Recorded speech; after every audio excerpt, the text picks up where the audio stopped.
Earlier today, I posted a photo on my Instagram. It was a rejection letter that I had gotten in the mail yesterday. Um, it was from a lit magazine that I submitted a short story to. For those that have been following along with my channel, it was the short story that I had finished for the month of April as part of my April goals. That was one of the, I think, or it may have been March, but it was either March or April. It was my monthly goal to get a short story done.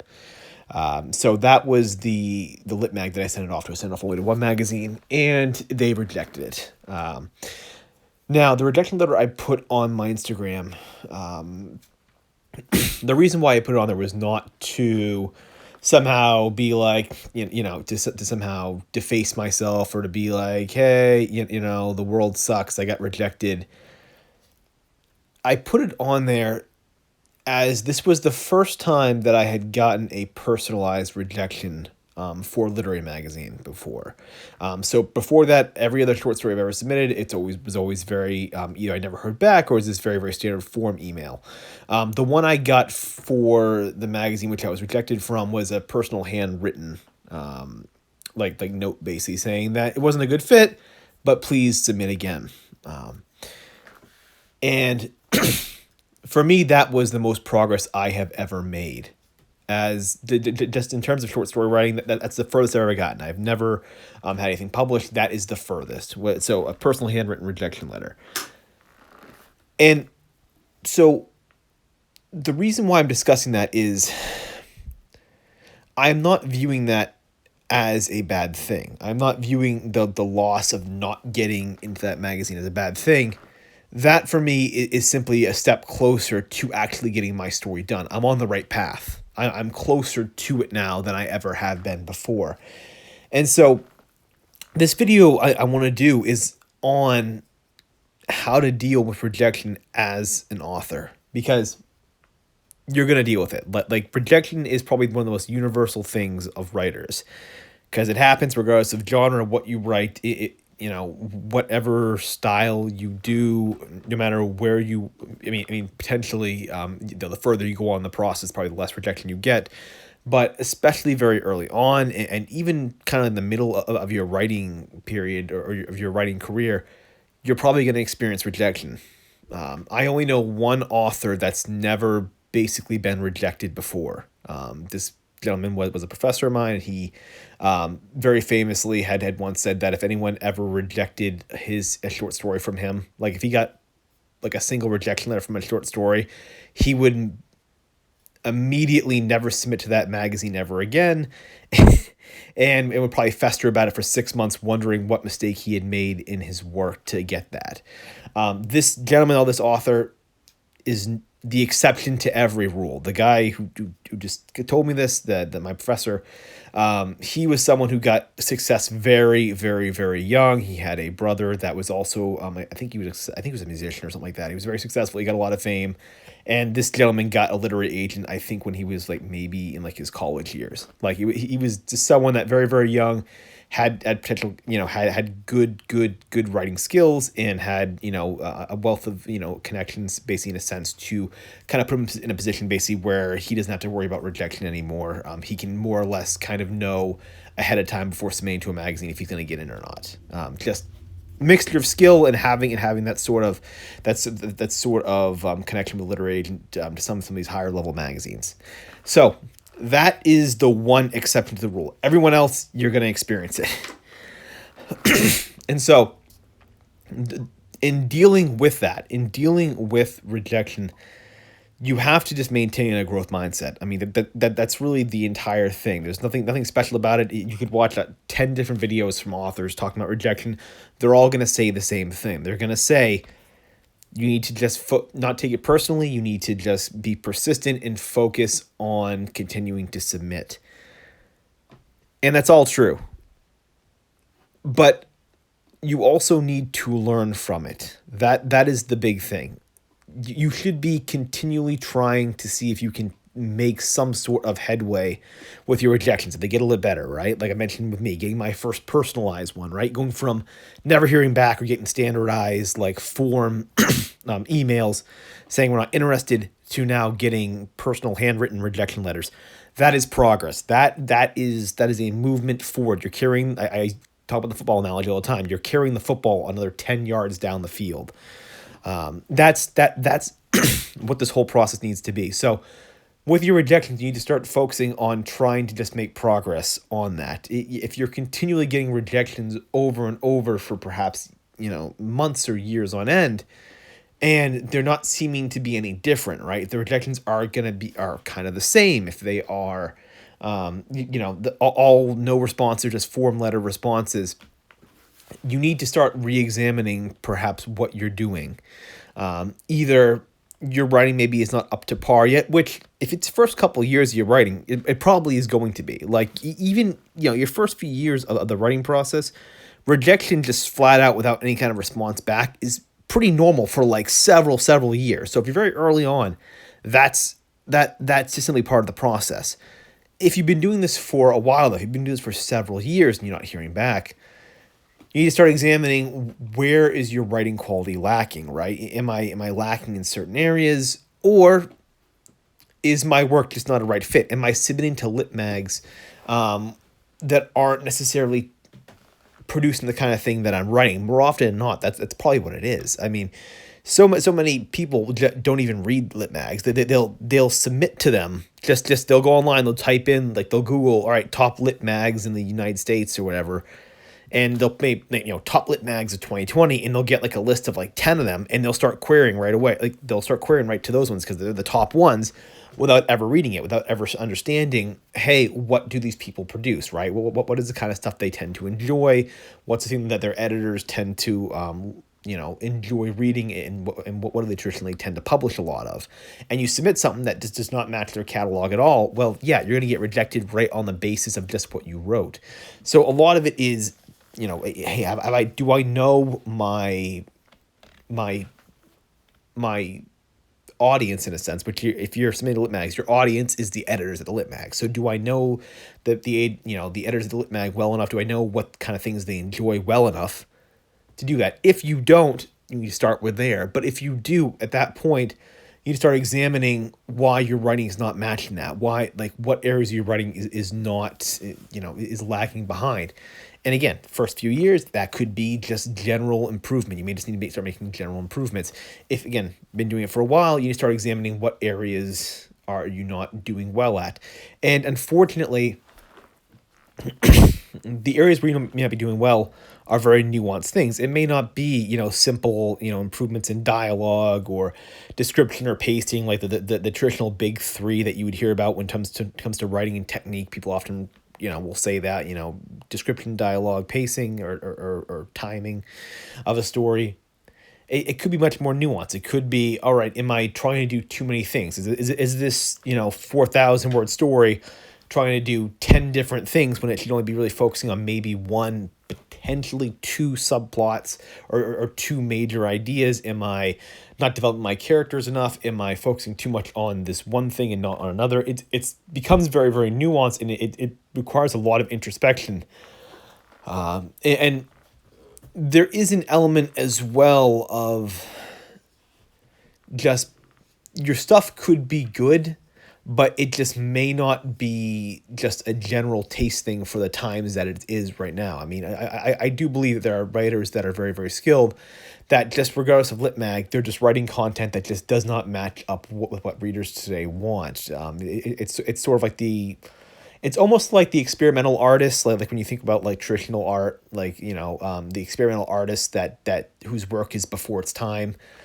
I do think in writing there's a little bit of that. I do think there are some people basically that are, but not so much before their time, but perhaps behind their time in a sense. They write in a style that maybe people are not as interested in reading as what modern readers are accustomed to. My own stuff has sometimes been accused of that in a way. I tend to write things in a bit of an older sort of, some of my stories have been, especially short stories, have been written kind of like an older voice, like an older sort of old world style that you might have seen maybe like 60 years ago. But for the most part, if you're getting rejected, it's probably just general lack of skill if you're early, or just there's certain things in your stories that are just not working. You have to sort of analyze that. The way to figure those out is usually critique groups. That's usually one of the best ways to figure that out. That's one of the best ways to kind of self-examine your own work. Sometimes with critique groups, there are issues, which I'll do in a separate video someday on critique groups and what to look for and all that stuff. But if you're in a good critique group that that understands how to that understands basically what you're trying to do, and not so much offering opinions on if they like something or don't like something, but more of, I see what you're attempting to do, but it's not working. If you have groups that are like that, they can usually sort of diagnose what's going on very quickly, or within a few sessions, basically of getting stories to them, you'll start to notice a certain pattern with your writing that's just not working, that you'll need to address. But yeah, I mean, with rejection, that is the main thing. It's simply just having that growth mindset. And again, you ask anybody in the writing field, they'll tell you the exact same thing. What I'm saying is not some great revolutionary advice. It's simply being willing to just fail better, as the expression goes, right? Just fail better. If you fail 10 times, fail the 11th time, and make sure that 11th time that you're just getting a little bit better, right? You're pushing that football just a little bit further down the field.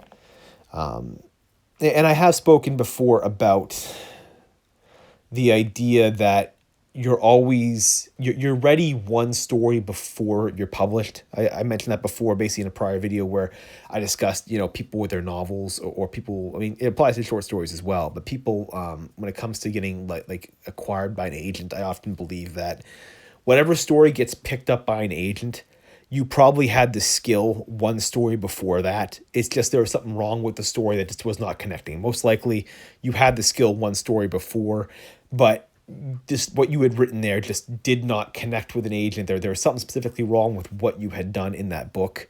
It wasn't your lack of skill, but just something wrong specifically with your project, whether it didn't match up, whether there was an error that in a way you had done something, except some sort of creative decision.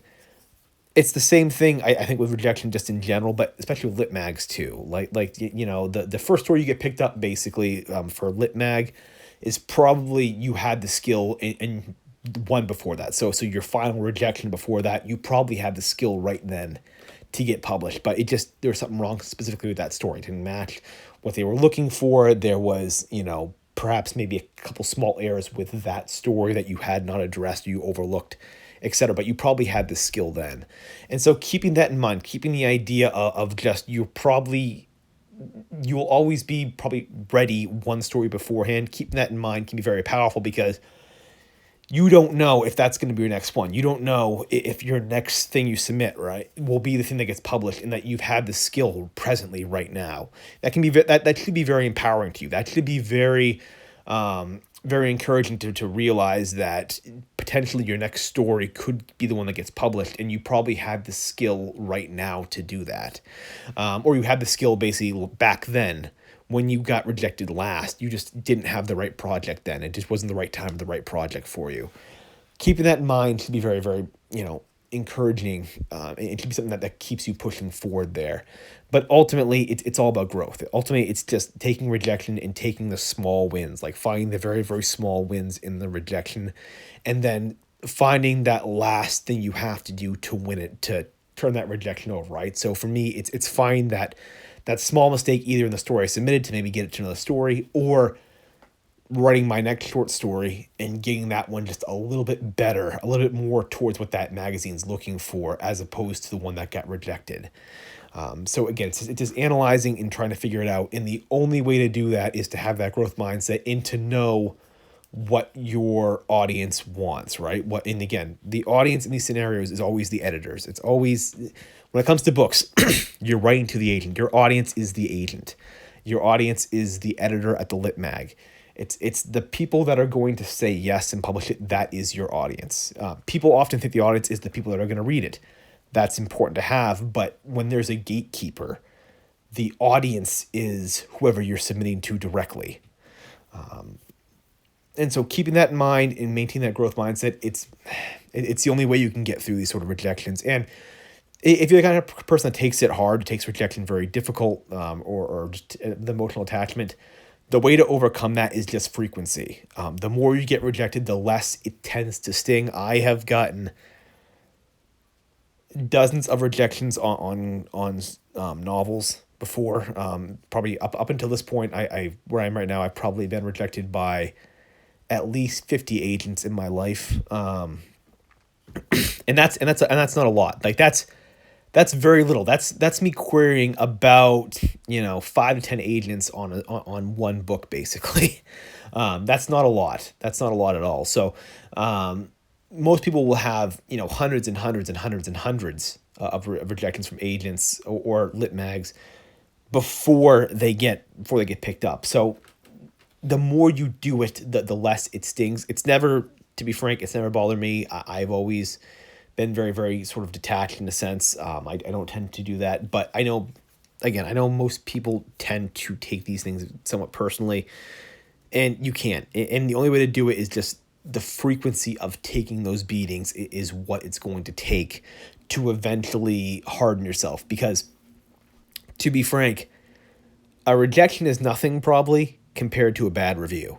At least for me. Like, getting rejected and having no one ever see my work ever is way better than getting accepted and getting that first bad review. That's one of the things I have long dreaded. This I guess getting a little bit personal, but one of the things that I have dreaded is getting that bad review, is potentially getting a story published and getting that awful New York Times book review, or getting several 1-2 star ratings on like Amazon or Goodreads from audiences saying they absolutely hate my work and all that.